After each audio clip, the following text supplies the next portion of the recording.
Those of you who volunteered to be injected with praying mantis DNA, I've got some good news and some bad news. Bad news is we're postponing those tests indefinitely.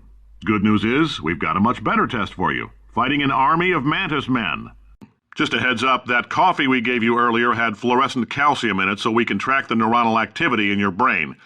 There's a slight chance the calcium could harden and vitrify your frontal lobe. Anyway, don't stress yourself thinking about it. I'm serious. Visualizing the scenario while under stress actually triggers the reaction. Attention test prisoners attempting to escape through the air ducts.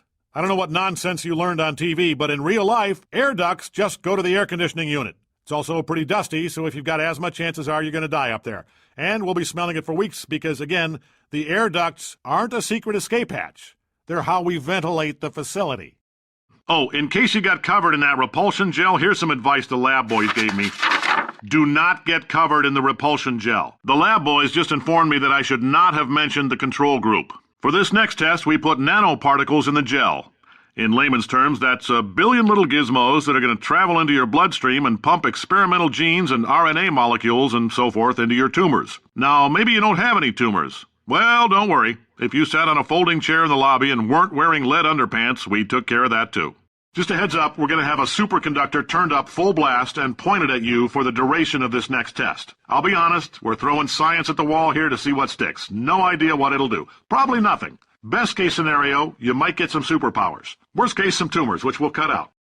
Science isn't about why, it's about why not. Why is so much of our science dangerous? Why not marry safe science if you love it so much? In fact, why not invent a special safety door that won't hit you on the butt on the way out because you are fired? I'm telling them, keep your pants on. All right, this next test may involve trace amounts of time travel. So, word of advice, if you meet yourself on the testing track, don't make eye contact. Lab boys tell me that'll wipe out time. Entirely.